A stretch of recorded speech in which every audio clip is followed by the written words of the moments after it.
안녕하세요. 저는 광고회사를 다니고 있는 40대 여자입니다.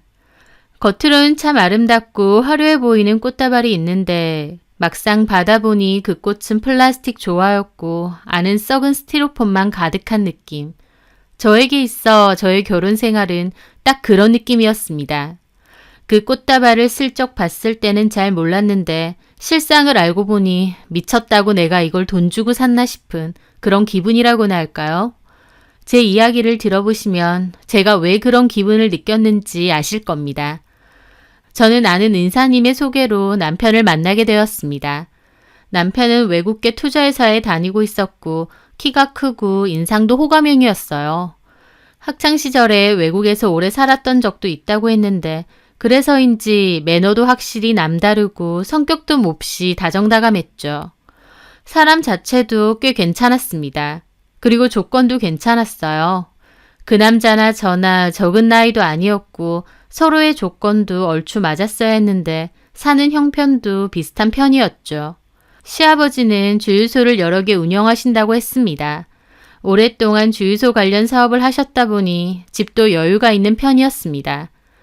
결혼할 때쯤 예비시댁도 몇 번 갔는데 비싼 동네의 60평대 넓은 아파트에서 사셨고 집안의 가전제품이나 가구들도 다 고급 제품이었습니다.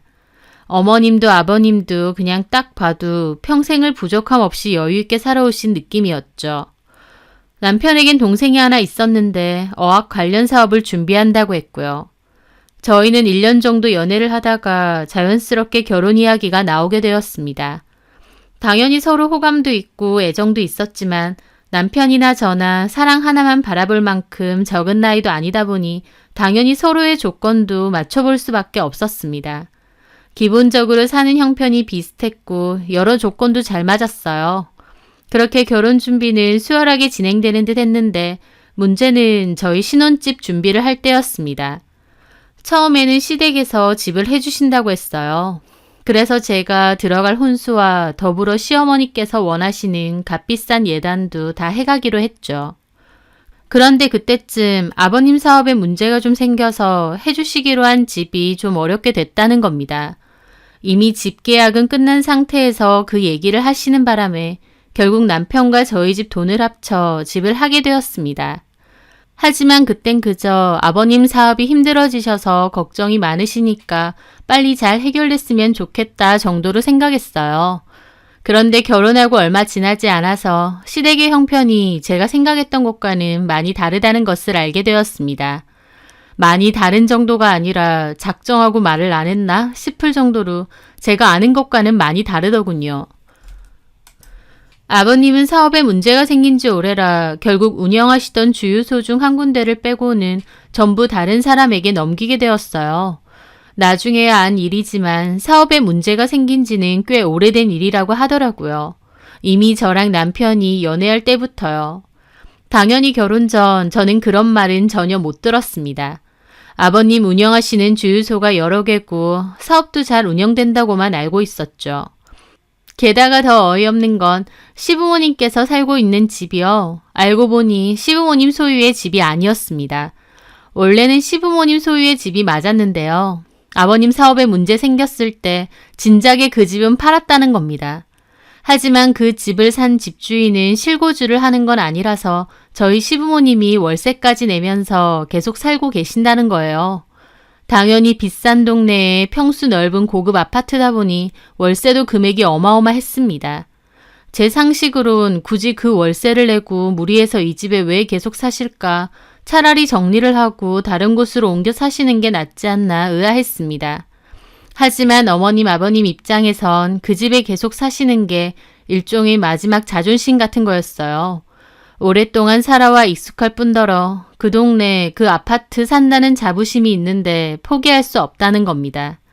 명의는 이미 다른 사람이고 그 많은 월세를 부담할지언정 겉으로는 예전에 사는 모습을 그대로 이어나가고 싶으신 거였죠. 한마디로 남들 눈에는 망해가는 걸 보이고 싶지 않다는 거였습니다. 그런 식으로 저희 시댁 식구들은 허영도 꽤 큰 편이었죠. 그리고 시동생은 어학 관련 사업을 준비한다고 했었고 저도 그런 줄 알았어요.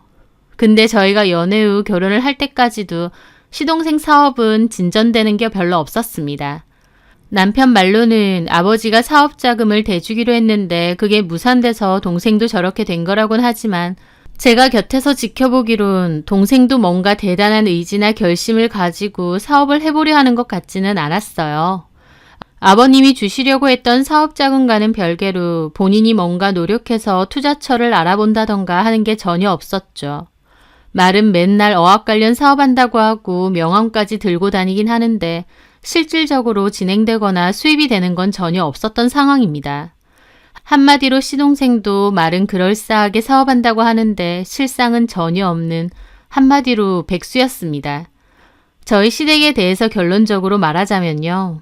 결혼하고 보니 주유소 사업을 크게 하신다는 아버님은 주유소 다 팔고 하나 겨우 남아서 그걸로 수익을 얻으신 상태였습니다. 나머지 재산도 진즉에 처리한 지 오래였고요. 집 역시도 어머님 아버님께 아니었고 매달 비싼 월세 내는 것도 빠듯할 정도였습니다. 시동생은 여전히 자기 밥그릇도 못 챙기고 있었고요.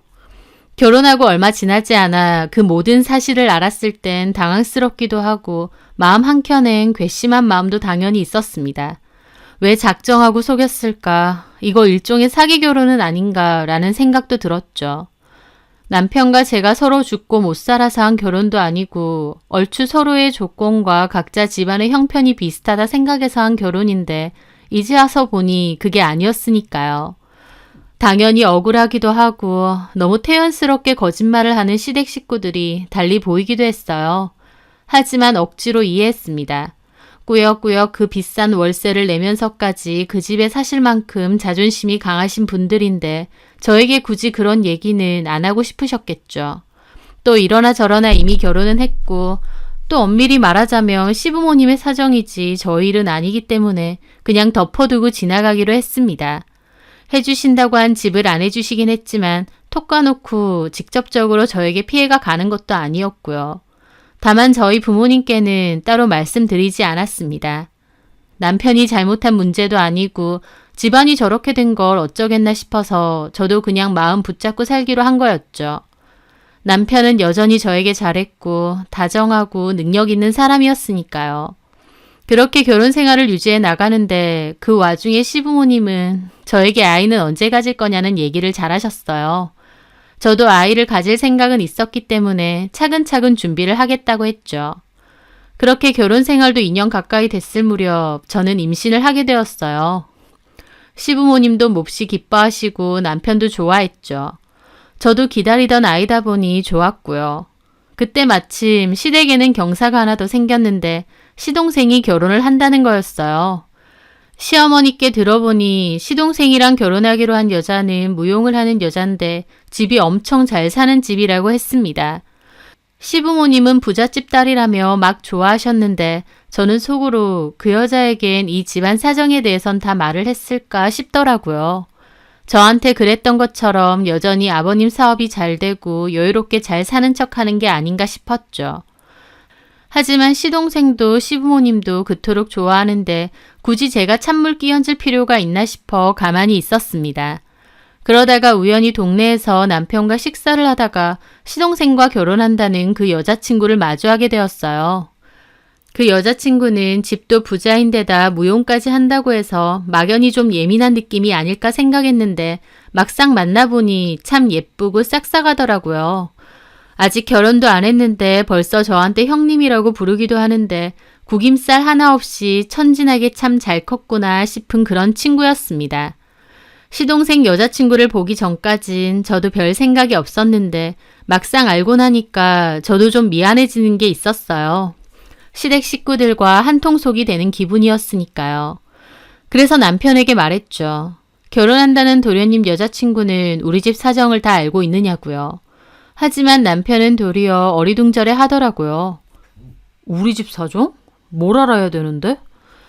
예비 동서는 어떻게 알고 있나 해서 아버님 사업도 진작에 안 좋아지신 지 오래고 도련님 사업도 솔직히 제대로 진전되는 게 없잖아. 수입이라고 할 것도 없고 그런 걸 다 아느냐는 거지. 제 말에 남편은 좀 어이없다는 듯 픽 웃더라고요. 알아서들 하겠지. 우리가 뭔 상관이야. 그리고 그런 얘기를 굳이 뭐하러 하냐? 좋은 얘기도 아닌데. 저는 남편의 말에 저런 마음가짐으로 나한테 제대로 말 안 했구나 싶었습니다. 예비동선의 집은 엄청 잘 산다며. 우리 시댁도 얼추 비슷할 줄 알 거 아니야. 에이, 지들 좋아서 결혼한다는데 뭐. 톡 까놓고 결혼할 땐 적당히 다들 속여. 근데 자기 은근히 속물적이네? 남편은 그러면서 오히려 저를 속물이라고 깎아내리는 겁니다. 어이가 없더라고요. 속물은 집 포함해서 시댁 식구들이 더 속물 아닌가요? 예비동선의 집 잘 사는 집이라고 그렇게 좋아해놓고 말이죠.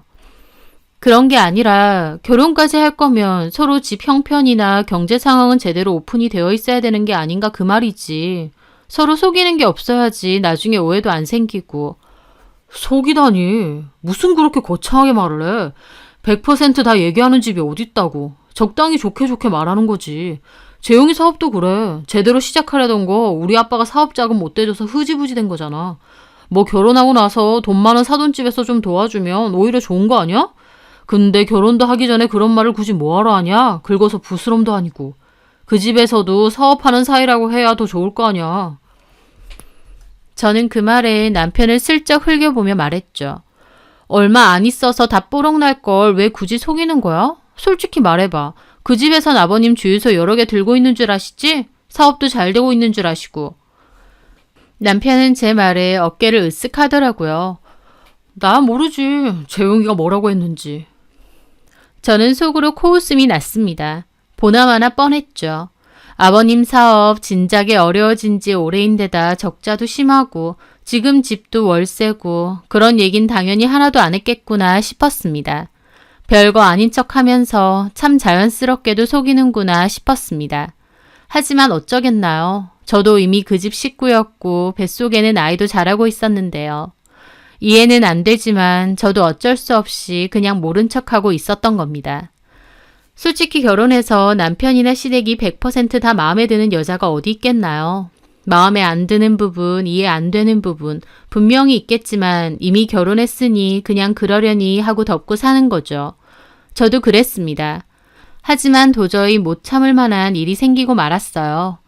하루는 저희 부모님이 선물을 좀 보내드린다 해서 제가 선물을 챙겨 혼자 시댁에 갔을 때였습니다. 한동안 일이 바빠서 못 가다가 오랜만에 간 거였어요. 그런데 뜬금없이 시댁에 갓난아기 하나가 있는 겁니다. 못 보던 육아용품도 있고요. 깜짝 놀랐죠. 얘는 누구예요, 어머님? 친척 애긴데 그 집 부모한테 문제가 좀 생겼어. 그래서 한동안은 대신 돌봐줘야 해. 어머, 정말요? 세상에, 무슨 일이 있었길래요? 어머님은 잠깐 망설이다 그러시더군요. 죽었어. 네? 정말요? 부모 둘 다요? 어머나, 어떻게 그런 일이, 가엾어라. 저는 그 아이가 너무 가여워서 눈물이 다 날 정도였습니다. 저도 임신을 하고 있어서인지 더 감정이입이 되면서 마음이 아팠죠. 이렇게 갓난아기를 두고 부모가 다 세상을 떠났다니까요. 저는 그 아이가 안쓰러워서 눈을 못 떼겠더라고요. 그렇게 아이를 보고 있는데 어머님이 저한테 갑자기 하시는 말이 그렇게 안타까우면 네가 데려다 키울래? 그러시는 겁니다. 눈을 반짝이시면서요. 네? 아니, 어차피 뱃속에 쑥쑥이도 있고 너도 곧 엄마가 될 거잖아.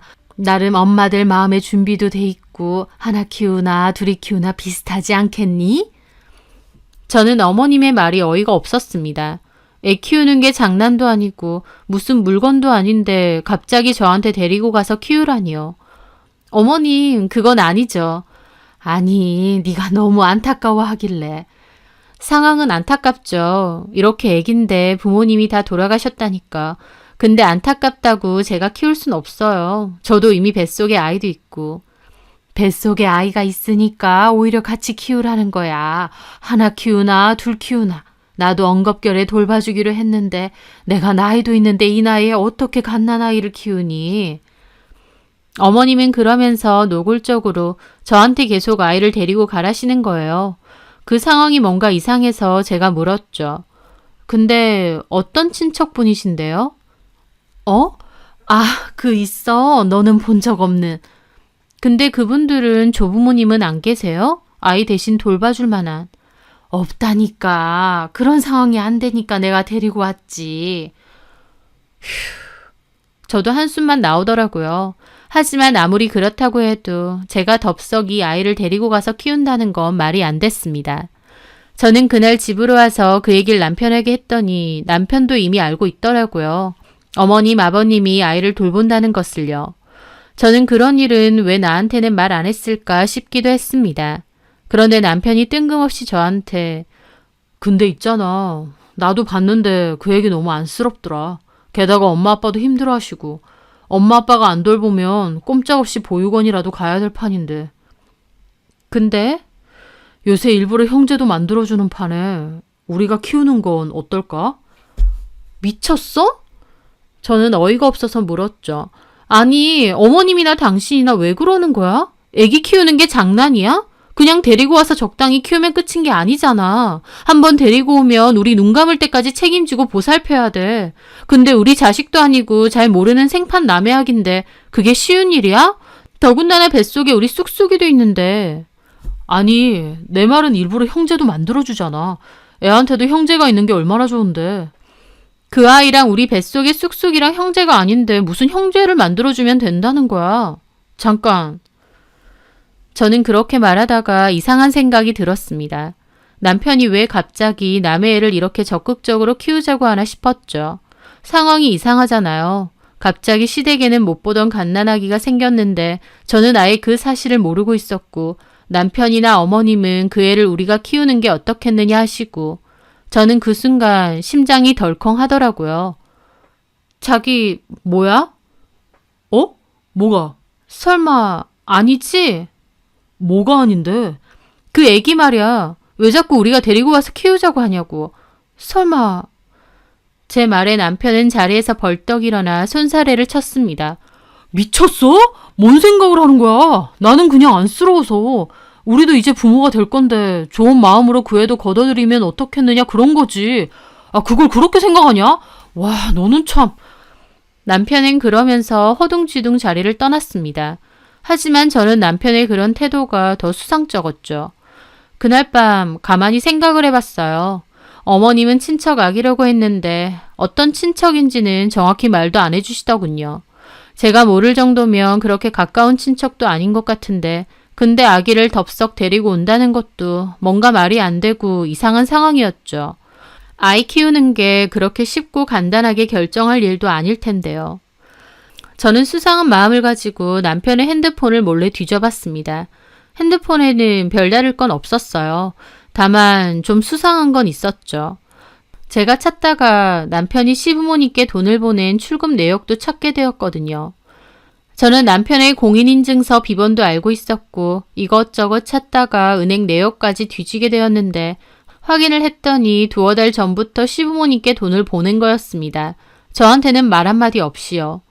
그 전까진 따로 시부모님께 돈을 보내드린 적이 없었는데 갑자기 돈을 보내드린 게 좀 이상하더라고요. 그렇게 적은 액수도 아니었고요. 저는 직감적으로 그 돈이 왠지 시부모님이 데리고 있는 아이랑 상관이 있는 것 같았죠. 어차피 남편에게 따져 물어봤자 제대로 말할 것 같지도 않았고 제가 찜찜하게 느낀 점에 대해서 확실히 짚고 넘어가야겠다 싶었습니다. 그래서 저는 시댁에 갔을 때 그 아이의 머리카락을 몰래 챙겼습니다. 시부모님은 그날은 저희 보고 아이 데리고 가서 키우면 안 되겠느냐 그런 소리는 안 하시더라고요. 그냥 나이 들어 육아를 하려니 너무 힘들다 앓는 소리만 많이 하셨고요. 저는 몰래 챙긴 아이의 머리카락과 남편의 머리카락으로 유전자 검사를 의뢰했습니다. 사실 의뢰를 할 때만 해도 설마 아니겠지라는 마음이 훨씬 컸어요.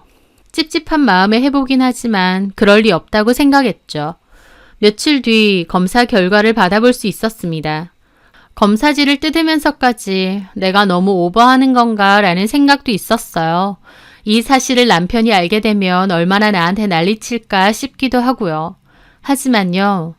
막상 검사 결과를 열어본 저는 극도의 충격을 받았습니다. 그 아이가 정말 남편과 친생 관계가 맞았으니까요. 설마 하는 마음으로 의뢰는 했지만 아니라고 믿었는데 진짜로 그 아이는 남편의 아이였던 겁니다. 생각지도 못한 결과에 저는 심장이 멎는 줄 알았습니다. 너무 충격을 받았던 터라 그대로 다리에 힘이 풀려서 주저앉았죠. 친생 관계가 맞다는 그 결과를 다시 보는데 심장이 벌컥벌컥 뛰다가 확 조여지는 느낌이 나는 겁니다. 그런 느낌은 살면서 처음이었어요. 저는 겨우 심장을 부여잡고 진정을 하려 했죠. 그러면서 떨리는 손으로 남편에게 전화를 했습니다. 왜? 지금 집으로 와. 갑자기? 왜? 오라면 와! 저는 터질 것 같은 기분으로 화를 냈습니다. 왜 이래? 내가 지금 뭘 본 줄 알아? 어머님 댁에 있는 그 애, 당신 애지? 그게 무슨... 내가 다 알았거든. 설마해서 유전자 검사했는데 당신애 맞네. 미쳤어 진짜? 얘 누구야 도대체? 그 순간이었습니다. 극도로 흥분한 제가 전화에 대고 마구 화를 내는데 갑자기 배가 확 뭉쳐지는 겁니다. 저는 배가 너무 아파서 그대로 폰을 떨어뜨렸어요. 여태까진 그런 적이 없었는데 배가 정말 심하게 땡기고 아파왔습니다. 저는 직감적으로 뱃속의 아이가 위험하다는 생각이 들었어요. 그래서 일단 병원부터 가야겠다 싶어서 차키를 들고 밖으로 나왔죠. 병원 가는 길에도 배가 너무 아파서 식은땀을 계속 흘리고 땀 때문에 온 옷이 다 축축하게 젖을 지경이었습니다. 가다가 이대로 기절하면 어떡하나 걱정이 됐죠. 그렇게 벌벌 떨며 병원 앞에 주차까진 했는데 그 기억이 안 나는 겁니다. 나중에 정신이 들고 나서 보니 제가 주차 후에 핸들 앞에서 그대로 기절을 한 걸 주차요원분이 발견했다고 하더라고요. 급히 병원으로 옮겼지만 아이는 결국 유산이 됐습니다. 나이도 있다 보니 병원에서 조심하라고 하긴 했는데 결국 큰 충격을 받고 아이가 유산이 된 거였죠. 남편이 밖에서 나온 아이가 있다는 소식에 정작 제 아이는 유산이 된 겁니다. 입원실에서 정신을 차려보니 저희 부모님과 남편, 시어머니가 와 계시더군요. 남편이 괜찮느냐 어쩌냐 하는데 그 면상이 꼴도 보기 싫어서 그대로 싸다기를 날렸어요. 저희 부모님도 왜 그러냐고 저를 뜯어 말리셨는데 저도 울면서 남편에게 밖에서 나온 애가 있다고 현재 시어머니가 키우고 있다는 이야기를 했어요. 저희 부모님 기함하시고 어머님과 남편은 어쩔 줄 몰라 하더군요. 애가 있다니! 장서방 미쳤나? 잘못했습니다, 장모님. 이게 잘못했다고 그냥 없어질 일이야? 그리고 그 애를 지금 사부인께서 키우신다고요? 그게요, 실은 죽은 친척이라면서 나더러 애 데리고 가서 키울 생각 없느냐 그러시는 거야. 남편도 그러고 뭔가 이상하더라고. 설마 해서 검사했더니 진짜 저 사람인 거야. 저는 흐느껴 울었고 저희 아빠 그대로 뒷목 잡고 의자에 주저앉았습니다. 남편은 그 순간 무릎 꿇고 잘못했다고 빌었고요. 어떻게 된 건지 다 얘기해 보라니까 남편이 눈치 보며 한다는 소리가 1년 전에 회식하고 팀원들이랑 나이트를 갔답니다. 거기서 한 여자를 만나 실수를 했는데 몇 개월 뒤에 그 여자가 갑자기 부른 배를 안고 찾아와서 임신했다고 하더랍니다. 남편은 돈 주면서 수술하라고 했고 그 여자도 분명 알겠다고 했는데 그 후에 연락이 두절됐다가 갑자기 애 낳았다면서 남편 회사까지 찾아왔다는 거예요. 남편이 일단 아이를 시댁에 데리고 갔고 그렇게 시부모님께서 키우게 되신 거랍니다. 다만 애한테 들어가는 돈이나 수고비 명목으로 남편이 시부모님께 돈을 매달 보내드린 거고요. 그러면서 남편은 지도 억울하다면서 한다는 소리가 분명히 지우겠다고 그랬어. 나도 수술비 넉넉하게 줬고. 근데 그 여자가 갑자기 애를 안고 찾아올 줄 어떻게 알았겠어. 나도 당한 거야. 저는 저런 개소리를 잘도 하는 남편 싸대기를 한 대 더 올려붙이고 싶어서 침대에서 뛰어내리려다 엄마가 겨우 말리시더라고요. 나도 당해? 당신이 피해자야? 아내 놔두고 다른 여자랑 그러고 다닌 거 자체가 이미 잘못 아니야? 당신은 가만히 있는데 그 여자 갑자기 당신 애를 임신했어? 진짜 실수였어. 술을 너무 먹었고. 그게 어떻게 실수야. 나이트에서 그 여자 만나서 연락처 주고받고 모텔 가서 잠도 자놓고. 근데 그게 실수가 뭔지 몰라? 저는 진짜 뒷목 잡고 쓰러질 것 같은데 어머님 그 와중에도 자기 아들 편드시더군요. 아니 그 여자가 작정하고 얘를 꼬신 것 같아. 얘 딴에는 수습해보려고 돈도 주고 수술도 하라고 했는데 막말로 그런 여자가 작정하고 애까지 낳아서 온 걸 뭘 어떡하니. 얘는 당연히 수술한 줄 알았겠지. 어머니 편 들 걸 드셔야죠. 편이 아니라 술 먹고 실수할 수도 있다 그거 아니야. 그리고 너는 아무리 그렇다고 시어머니가 빤히 보고 있는 앞에서 남편 뺨을 올려붙여? 그건 아니지. 사부인, 제 딸은 충격받아서 유산하고 몸져 누워 있습니다. 근데 아들 뺨 한 대 맞았다고 지금 제 딸한테 역정 내시는 거예요? 역정이 아니라 우리 민용이가 잘못한 건 맞는데요. 은재 얘도 지금 너무 흥분해 있어요. 좀 차분하게 자초지종을 들어볼 생각을 않고 바로 열내고 화부터 내니까 결국 유산까지 한 거 아닙니까? 사부인, 지금 상황 판단이 안 되세요? 장서방이 밖에서 애를 데리고 왔다는데 지금 우리 은재가 유산한 게 은재 잘못이라는 거예요? 아니, 왜 말을 곱게 하세요? 그게 아니라요. 결국 엄마와 어머님까지 큰 소리를 내고 싸우시는 겁니다. 간호사까지 들어와서 밖에 다 들린다고 그만 좀 싸우시라고 말리고 그 속에 있는데 저는 정말 미치겠더라고요. 결국 가만히 있던 저희 아빠가 모두 그만 좀 하라고 소리를 지르셨고 결국 잠잠해졌습니다. 일단 다 나가주세요. 은재 긴급 수술했고 지금은 쉬어야 되니까 다 나가세요. 아빠의 말에 남편도 어머님도 눈치를 보며 슬금슬금 나가셨습니다. 아빠는 저에게 엄마랑 있으라면서 나가셨고요. 나중에 엄마에게 들어보니 아빠는 그날 끊었던 담배까지 다시 피우셨죠. 태어날 때쯤 저희 부모님은 저에게 어떻게 하고 싶냐고 물으셨고 저는 애도 이렇게 된 마당에 갈라서겠다 했습니다. 저런 꼴까지 보고 같이 살 수는 없었어요. 저희 부모님도 그렇게 하라고 하셨고요. 저는 바로 짐 빼서 부모님 집으로 일단 들어갔고 남편에게도 이혼한다고 통보했습니다. 그리고 이 일에 대해서는 위자료 소송도 걸 거고 재산분할에 대해서도 의논하자고 했습니다.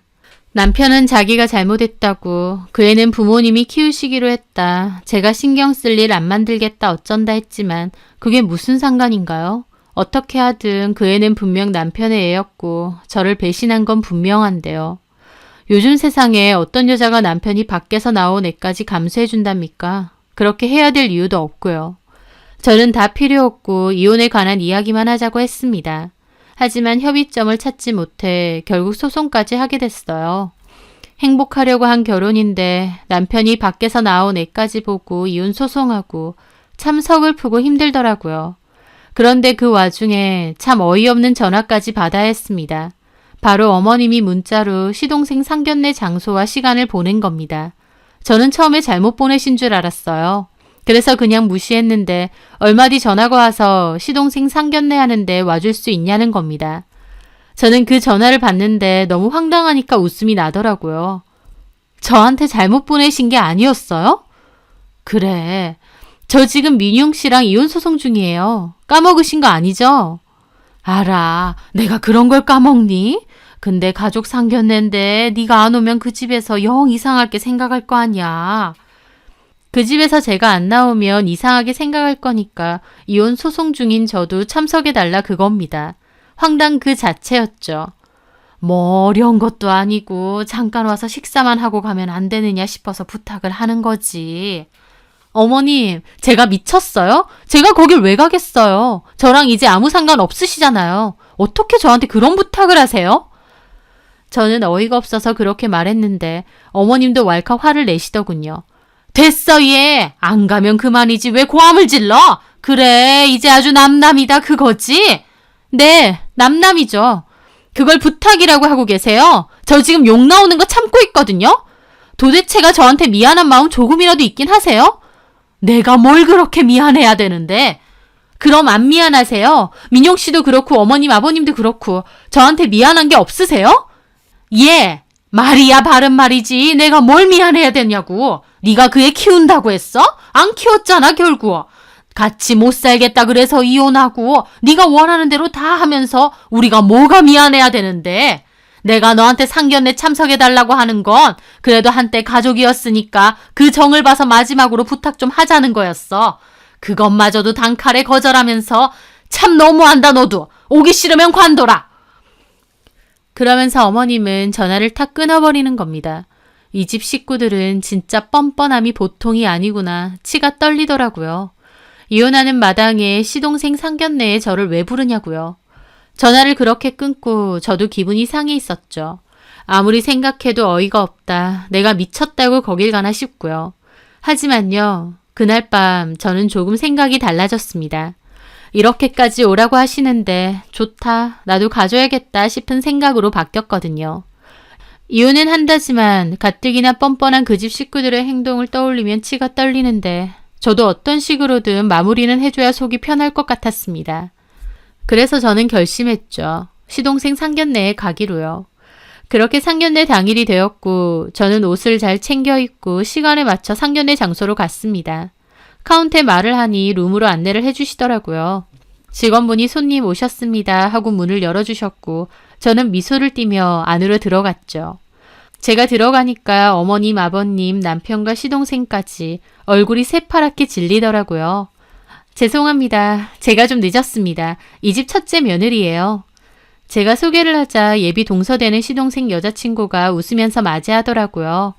어머, 오셨어요? 오늘 몸이 안 좋아서 못 오신다고 들었는데. 제가요? 아닌데, 몸 괜찮은데.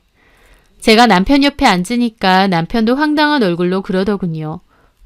집에서 쉬고 있지. 왜 왔어? 와야지. 첫째 며느리인데. 어머님이 꼭 와달라고 하셨고. 아니, 그땐 엄마가 실수를. 아니다. 어머님도 엄청 곤란한 표정을 지으시더라고요. 상황을 보니 어머님도 처음엔 저한테 와달라고 해놓고 그 후에는 아차 싶으셨던 것 같았습니다.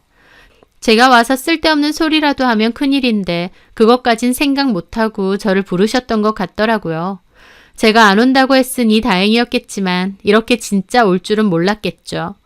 저는 일단 오긴 했지만 한가롭게 식사나 하려고 온 것도 아니니까 바로 용건을 꺼냈습니다. 어머님, 아버님, 근데 아기는 어떻게 하고 오셨어요? 어디 맡기셨어요? 제 물음에 어머님, 아버님 사색이 되어 저를 쳐다보시더라고요. 그리고 예비 동서도 그러더군요. 저 말씀 들었어요, 형님. 뱃속의 아이 많이 힘드셨겠어요. 힘들었죠. 근데 어떻게 들었어요? 네? 제 아이 뭐 때문에 이러는지도 들었어요? 제가 그렇게 말하자 남편이 놀라서 저를 붙잡는 겁니다. 여보, 오늘 상태가 많이 안 좋네. 집에서 좀 쉬어야 될 것 같아. 내 상태가 어때서? 일단 나가서 얘기 좀 하자. 왜? 나 아무렇지도 않은데? 그리고 팔 잡지 마. 우리 이제 그런 사이 아니잖아. 제 말에 그쪽 부모님도 어리둥절해서 저 보시고 저는 그냥 말했습니다. 저 이 사람이랑 이혼 소송 중이거든요. 예, 너 왜 이러니? 수아 씨, 제가 왜 유산했는지 궁금하죠? 수아 씨도 알 건 알아야죠. 이제 결혼하면 이 집 식구 될 건데. 제 남편이, 그러니까 수아 씨 예비 아주버님요. 밖에서 애를 낳은 거예요. 나이트클럽에서 만난 여자라나? 시부모님이 키우고 있어요. 근데 저더러 좀 키우라고 그러시는 거예요. 저는 남편인 거 알고 충격받아서 유산했고요. 야, 너 그만 못해? 네? 그렇게 못 들었나 보네요. 형님이 넘어지셔서 아이 잃었다고 그러셨는데 제가 넘어졌다고요? 참, 그런 거짓말은 잘도 하네. 하긴 이 집 특징이에요. 안 좋은 얘기는 절대 안 하는 거. 근데 결혼하고 나서는 할 거예요, 아마. 빼도 박도 못할 때. 저도 그랬거든요. 아버님 사업 진작에 안 좋아져서 남는 것도 별로 없는 거. 지금 사는 집도 월세인 거. 시동생 하는 사업도 말만 그럴싸하지 제대로 되고 있는 건 하나도 없는 거. 저도 다 결혼해서 들었거든요. 결혼 전까지 전혀 몰랐어요. 그쪽 시부모님 기막혀 죽을라 하고 남편은 저를 강제로 데리고 나오려고 하는 거예요. 왜 이래? 너 미쳤어? 굳이 이렇게까지 해야겠어? 내가 뭘 했는데? 어머님이 상견례 와달라고 하셔서 왔어. 수아 씨가 물어보길래 대답했고 내가 뭐 잘못한 게 있나? 제 말에 아버님은 어머님을 나무라시더군요. 쟤를 왜 오라고 한 거야? 아니, 그때는 그냥 내가 미쳤다 진짜. 제 폭로에 상대방 부모님과 수아 씨도 표정이 엄청 안 좋더라고요. 시동생은 수습하려고 어쩔 줄 몰라 하더군요. 저기 어머님, 아버님, 제가 다 설명하겠습니다. 그게요. 하지만 수아 씨네 아버님은 자리에서 벌떡 일어나시더라고요. 됐네. 딱 들어봐도 이건 아닌 거 잘 알겠네. 참나 어이가 없어서. 수아야 가자.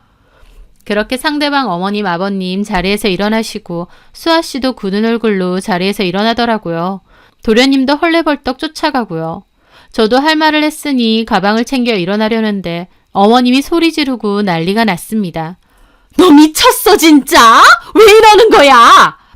오라고 장소매 시간까지 보내주신 건 어머님이세요. 안 온다며? 네 입으로 미쳤냐고 안 온다고 했잖아. 근데 왜 오냐고? 그랬는데 또 굳이 부탁까지 하시니까 일부러 온 거예요. 깽판 치려고? 그래서 작정하고 왔어? 이거 아주 미쳤네. 너 우리가 가만히 있을 줄 알아? 우리 재용이 결혼 파토나면 너 절대 가만 안 둬. 고소할 거야. 고소하세요. 준비 잘해서. 결혼 관련해서 집 사정도 다 뻥튀기 하고 아들은 밖에서 애 낳아왔는데 그걸 속이고 저보고 키우라 하고 예비 동서도 결혼하려는 시댁이 어떤 사람들인지는 최소한 알아야 되지 않겠어요? 저는 그렇게 말하고 자리를 떠났습니다. 시부모님과 남편은 저한테 고소한다고 으름장을 놨지만 결국 고소는 못했어요. 자기들이 뭘로 고소를 할 건가요? 상견례 와달라고 해서 갔고 제 있는 이야기를 한 것뿐인데요. 그 후에 수아씨 저에게 따로 연락 와서 고맙다고 인사하더군요. 그런 사람들일 줄 꿈에도 몰랐다고요. 그렇게 밥 먹듯이 거짓말을 하는 사람들일 줄은 전혀 몰랐답니다. 수아씨에게도 아버님 주유소 여러 개 운영하면서 사업 잘 되고 있다고 했고 시동생 어학 사업도 잘 운영되고 있다 했답니다. 도대체 나중에 사기 결혼으로 걸리면 어쩌려고 그런 거짓말을 마구 해대는 건지. 심지어 그 상견례 날도 제가 건강이 안 좋아서 상견례에 안 왔다고 했대요. 그러면서 제가 정신적으로 조금 아프다고 했다는 겁니다. 나중에라도 제가 이혼한다는 걸 그 집에서 알게 되면 전부 제 탓으로 덮어 씌우려고 그랬겠죠. 참 거짓말에 있어서는 끝까지 징글맞은 집구석이었습니다. 수아 씨는 저한테 그 모든 사실을 알려줘서 고맙다고 했지만 저는 사실 저에게 고마울 필요는 없다고 했습니다. 뭐 대단한 사명감을 가지고 한 일도 아니고 어떻게 보면 저도 복수하고 싶은 마음도 있어서 그랬으니까요. 하지만 수아 씨는 아니라면서 그냥 모른 척해도 되는 일인데 그렇게 알려준 건 정말 고맙다고 하더라고요. 사실 수아 씨가 너무 괜찮은 사람 같아서 알려주고 싶은 마음도 컸어요. 이 사람들 진짜 아니니까 가족으로 들어가지 말고 멈추라고 하고 싶기도 했고요. 하나를 보면 열을 난다고 겉으로는 그럴싸한 척하면서 거짓말을 밥 먹듯이 하던 그 집구석. 수아 씨도 그렇지만 저도 아니다 싶을 때 빨리 끝내고 이별한 게 다행이다 싶습니다. 왜냐면 저 역시도 계속 그 집안의 식구로 남아있었으면 어느 순간 그 사람들에게 동화돼서 거짓말하고 그게 잘못된 건지도 모르게 될 수도 있으니까요. 거짓말이 아무렇지 않은 사람들 사이에 있다 보면 저 역시도 그렇게 해야 될 것 같았습니다. 하지만 하나만 속이는 사람은 잘 없더군요. 결혼 생활에서는 신뢰가 중요한데 이미 신뢰가 깨졌으니 결혼 생활을 더 유지할 이유도 없어진 거죠. 겉으로 보여지는 것보다는 내면과 실속이 진짜 중요하다는 생각을 다시금 하게 되었습니다. 저는 이혼 후 재혼 생각은 없이 일만 하며 살고 있습니다. 연애는 해도 결혼은 별로 생각이 없네요. 제 사연 들어주셔서 감사합니다.